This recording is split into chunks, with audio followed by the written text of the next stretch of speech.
Hace 41 años me enfrenté en el Policlínico de Urología a una persona transexual de psiquis femenino. La percibí como mujer y pensé que podíamos ayudarla. Y en esta historia de 40 y tantos años hemos operado un promedio de casi 10 personas trans por año, de las cuales al menos 250 o 300 eran institucionales. Por eso es que el mérito más importante de esta actividad ha sido que nosotros hemos persistido operando personas trans en el sistema institucional con pacientes beneficiarios sin cobrarles en la sala común, a pesar de que muchos médicos no entienden bien o no apoyan esta actividad. Incluso por periodos largos las autoridades locales han bloqueado esta actividad. Quiero decir en forma general que la transexualidad es una presentación de género que ha existido siempre y que cada vez se está entendiendo mejor, y consiste en una anomalía de la identidad sexual. La identidad sexual es lo que yo siento que soy, no de mi orientación, no de con quién me quiero juntar o con quién quiero tener relaciones amorosas o sexuales. Es lo que yo siento que soy, ese es el género, es difícil de definir, pero yo siento que soy hombre o ella siente que es mujer y es muy difícil de saber por qué. Es una anomalía entonces de la identidad sexual en que el sexo psíquico no corresponde al físico. Afortunadamente es poco frecuente porque es un problema muy importante y la causa es desconocida. A mí me gusta denominar a los transexuales o transgéneros de acuerdo con su psique. No me gusta decir transexual hombre-mujer, no me gusta decir transexual mujer-hombre. El transexual se define por su psique. Hay transexuales de psique femenino y transexuales de psique masculino. No me gusta tampoco hablar de cambio de sexo, como vamos a decirlo ahora o más adelante, porque el sexo está cambiado en el cerebro de esta persona, es imposible cambiarlo. Y lo que nosotros hacemos es apoyar los cambios físicos. El diagnóstico psiquiátrico basta con el intenso disconfort y rechazo al sexo anatómico, deseo de eliminar genitales propios y vivir como miembro del otro sexo, trastorno continuo y persistente por años, no hay anormalidades genéticas ni psicosis. Eso es el DSM-4. El DSM-5 es exactamente igual, pero en vez de transexualidad habla de disforia de género. A mí no me gusta que nosotros operemos personas simplemente porque tienen un disconfort. Yo creo que el apelativo de disforia de género va a desaparecer y el trans va a persistir. A mí me gusta la siguiente definición.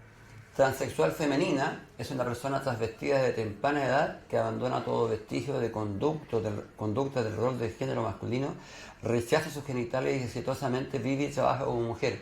Más del 80% de las personas que nosotros operamos se presentan de esa manera, se presentan como mujeres o como hombres, porque la definición al contrario sería para el masculino, que están viviendo de acuerdo con su sexo psicológico, que todos lo aceptan como tal, están vestidos como tal, etcétera, y se denominan como tal.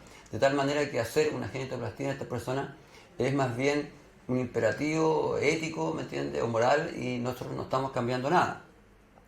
Bueno, volvemos a destacar que es un desorden de la identidad. Es muy difícil catalogarlo porque a ellos no les gusta que se les patologice, es un trastorno, etcétera. Al menos eso es una anomalía, una afección que ya ni siquiera es psiquiátrica, pero el papel de psiquiatra es importante para tomar algunas decisiones.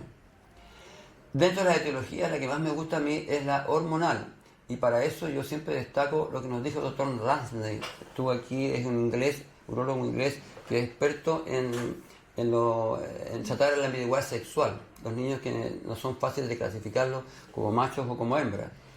Y él dice claramente, el cerebro es el principal órgano sexual, el sexo psíquico no es modificable, el sexo psíquico debe comandar los cambios físicos, eso es muy importante, porque si no transformamos al niño en un transexual. Y hay dos situaciones médicas, que estoy hablando se supone a los médicos, bien importantes relacionadas con esto. Él dice, el cariotipo no determina el género, el cromosoma no es importante, y esto es bien interesante. El XY, que no recibe testosterona, evoluciona a mujer psíquica y física, que es la insensibilidad androgénica completa, que es el verdadero transexual, porque es un XY que se presenta con cerebro de mujer y con fenotipo porque no ha recibido la acción de la mano masculina. O sea, un XY que no recibe testosterona es un cerebro femenino. Y a la inversa, un XX que recibe testosterona precoz y permanente puede evolucionar hacia hombre psíquico y física como la hiperplasia suprarrenal congénita no tratada. A mí me ha tocado ver de estas dos cosas. O sea, vemos mujeres que son XY, que es la insensibilidad androgénica completa, y vemos hombres psíquicos que son XX en la hiperplasia hormonal congénita no tratada. Es importante entonces asumir que el sexo psíquico es irreversible, y aquí el concepto básico: no podemos cambiar el sexo psicológico ni con psicoterapia, ni con hormonas, ni con cirugía. Entonces, en base a que la experiencia mundial de los últimos 80 años ha demostrado que la adaptación física global y la genitoplastía ha dado los mejores resultados en autoaceptación y rehabilitación. O sea, no hay cambio de sexo. Nosotros ayudamos a estas personas a acomodar su cuerpo a su sexo psíquico irrenunciable. De tal manera que el psiquiatra debe precisar que se trata de una actitud genuina, consistente y equilibrada, y no de una inclinación transitoria, reactiva o compulsiva. La endocrinología debe apoyar los cambios hormonodependientes de por vida, y la cirugía realizar los cambios quirúrgicos que ahora yo he agregado solicitado, porque nosotros no podemos meter a transexual en un esquema de que debamos hacerle esto y aquello. Tenemos que hacer lo que el transexual o transgénero solicite y necesite. Es diferente la situación del homosexual, tengo puesto ya que es muy obvio, pero es interesante destacar aquí que existen personas trans que no buscan cirugía genital. Tienen identidad trans, o sea, se sienten hombres o mujeres cruzados con su cuerpo. Viven de acuerdo a su sexo psíquico, pueden tener cualquier orientación, piden cambio de documentos, y con la nueva ley lo lograrán cambio de documentos, y solicitarán hormonas y cirugías cosméticas. Nosotros cada vez más vamos a ver llegar a nuestro policlínico mujeres con documentos de mujeres que dicen: yo no quiero este pene. Y los complicaremos entonces con los códigos, los complicaremos al meterlo en el sistema de salud, de que por qué una mujer está pidiendo una penectomía, pero es mujer o no mujer, va a traer documentos de mujer. O sea, nosotros tenemos que abrirnos a todas estas opciones. La cirugía en Chile no es prohibida, es cuestionada todavía por algunos grupos, no hay legislación específica. Sin embargo, todas las pacientes que nosotros hemos operado en estos 40 años, los pacientes chilenos, han logrado corregir sus documentos. No hay cambio de sexo, sino corrección. Tengo aquí unos papeles que no vale la pena mostrarlos, pero yo tengo el secretario regional ministerial de salud del año enero del 90, me dice una carta: la comisión que existió con anterioridad para evaluar estos casos ha sido desactivada, y permite sugerir al señor Ferreira consultar este sistema. Secretario regional ministerial de salud de la quinta y octava región. ¿Quién es el señor Ferreira? Yo busqué quién es el señor Ferreira. El señor Ferreira es un pobre transexual que ingresó a la posta porque se amputó el pene, y yo tuve que arreglarlo lo mejor que pude, a través de uretra, etc. Y él después trató que hiciéramos una cirugía completa, y a esa solicitud le contestan esto. La comisión que asistió con anterioridad para evaluar estos casos ha sido desactivada. Y después este señor Ferreira u otro siguió molestando, y la secretaria regional ministerial de salud de la región metropolitana dice: se explica además, dice intervención fue descontinuada hace varios años por el Servicio de Salud de San Antonio. Se explica además que debido a que esta técnica es de un alto costo, que no es cierto, de hospitalización prolongada, que no es cierto, por sus malos resultados, que no es cierto, no es aconsejable restituir la técnica, y ya demostró no ser una solución al problema específico. Bueno, tengo varias cartas así, o sea, hubo periodos de 3 o 4 años en que las autoridades locales, regionales o del ministerio detenían el proceso de cirugía de transgénero en el Van Buren. Siempre me preguntan: mira, ¿y qué es lo que hiciste? Yo dejaba esperar hasta que cambiaran la autoridad. Afortunadamente las autoridades las cambian cada 2 o 3 años, y yo aquí estoy todavía. Bueno. El año 91-92 presenté el problema al Comité de Ética. El Comité de Ética se demoró más de 2 años en resolver, pero afortunadamente resolvieron favorablemente después de consultar incluso como aval moral al párroco de Viña del Mar, que fue muy juicioso y no vale la pena leerlo ahora, pero es interesante comentar el segundo párrafo de la resolución. Ellos dicen: este comité quiere reiterar que el único objetivo de lo anteriormente expuesto es regular este tipo de acciones médicas que son legítimas, cautelando los intereses del hospital. Pero el segundo párrafo dice: como podrían darse situaciones conflictivas, debería prohibirse la difusión pública, con ello se evitaría problemas que afectarían el prestigio del hospital.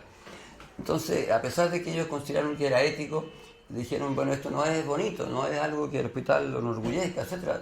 Y esa era la verdad en ese momento, y yo no estoy seguro que ahora estemos mucho mejor. Bueno,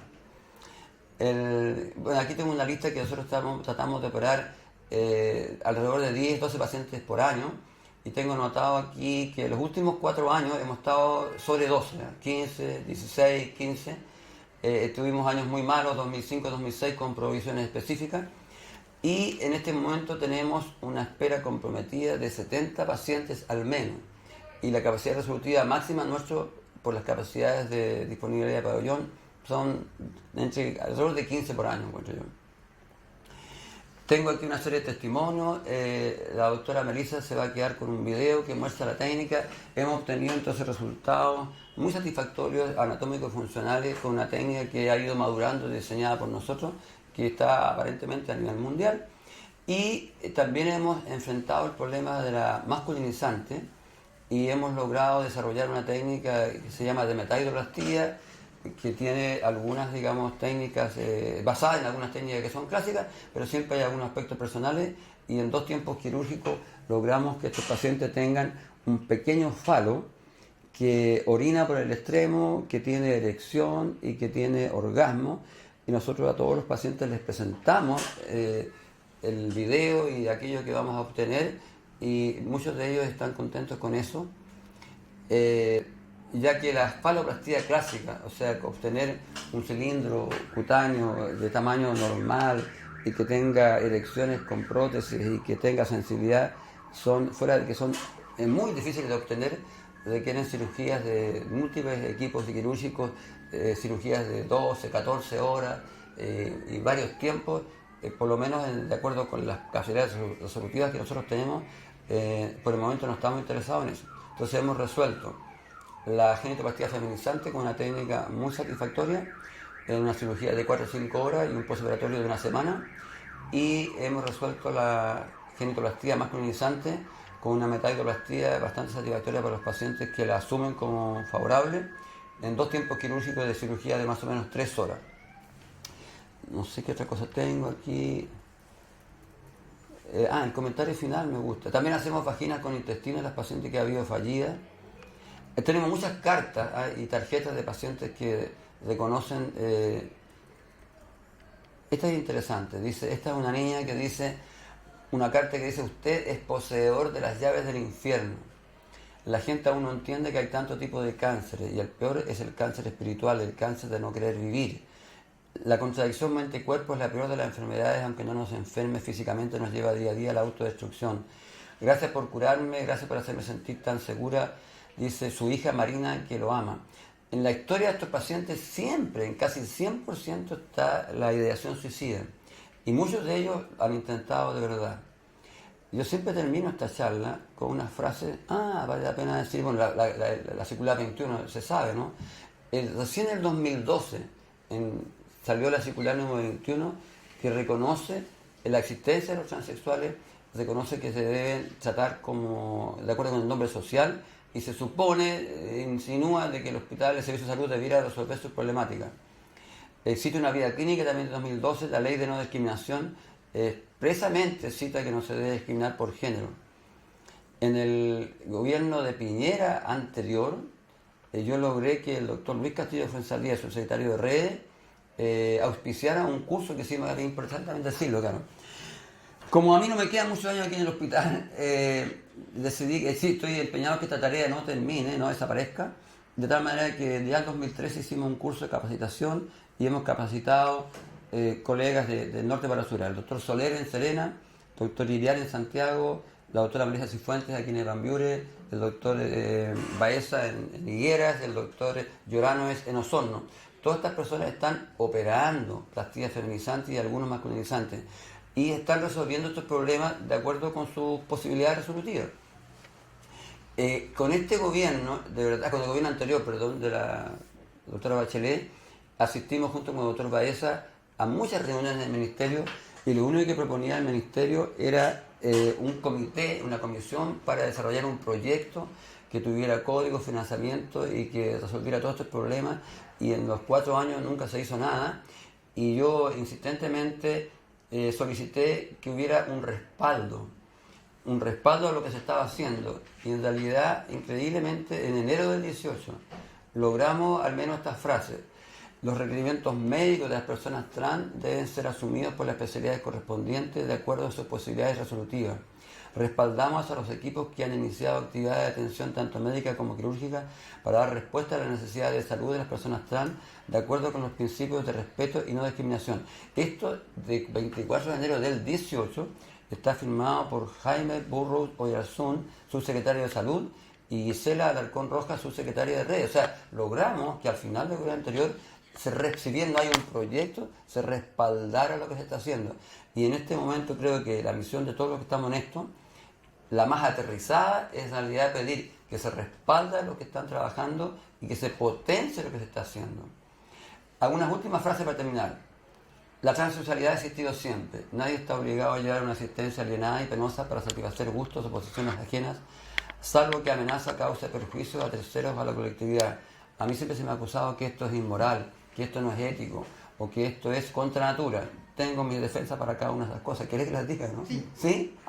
Bueno, cuando me dicen que es inmoral, yo digo que inmoral es impedir que alguien viva mejor porque a mí me molesta lo que le sucede o que no entiendo lo que le sucede. Lo de la ética, al menos tengo el comité de ética que se lo vio favorablemente. Y en cuanto a que es contra natura, tengo una experiencia bien interesante. Estaba en una reunión con psiquiatra a mi lado, jefe de psiquiatría, y un transgénero desde alzarse de cama dice: ¿hasta cuándo nosotros vamos a estar esperando que nos resuelvan nuestros problemas, qué sé yo? Y el psiquiatra, muy molesto, no voy a decir el nombre, le dice: ¿pero cómo se atreve usted a enfrentarnos a nosotros de esa manera? Todos sus células son XY. Le dije: todo esto es contra natura, el psiquiatra. Entonces yo le dije: viejo, era compañero de curso mío, si el sexo está en el cerebro, le dije yo. Entonces la trans, por mail me dijo: doctor, que le agradezco que me haya defendido, pero me dijo: casi todo lo que hace la medicina es contra natura. Y es cierto. Entonces yo pensé, claro, no hay por qué decir no es contra natura. La medicina trata de cambiar el curso natural de las cosas. Yo tengo como ejemplo, digo siempre, el trasplante cardíaco: sacar un corazón latiendo de un muerto cerebral, trasladarlo a otro lugar para ponerse a otro, es muy ancha contra natura. La misma diálisis, digo, que a uno le debe circular la sangre de una máquina, se la limpian y se la devuelven. Bueno, y la quimioterapia y toda la cirugía del cáncer. O sea, no hay nada que decir. Sí, nosotros hacemos cosas contra natura para que las personas vivan mejor. La persona trans, para terminar, es víctima de una condición cruel. Vive un conflicto consigo mismo sin solución, con gran sufrimiento personal y familiar. Es rechazado por la sociedad y tratado como delincuente, a veces también el médico. Estas personas merecen ser apoyadas y pueden mejorar extraordinaria y definitivamente su calidad de vida. Ese es más o menos el mensaje general de la charla. Gracias. Increíble, jefe. ¿Sí? Sí, Sí, está bien.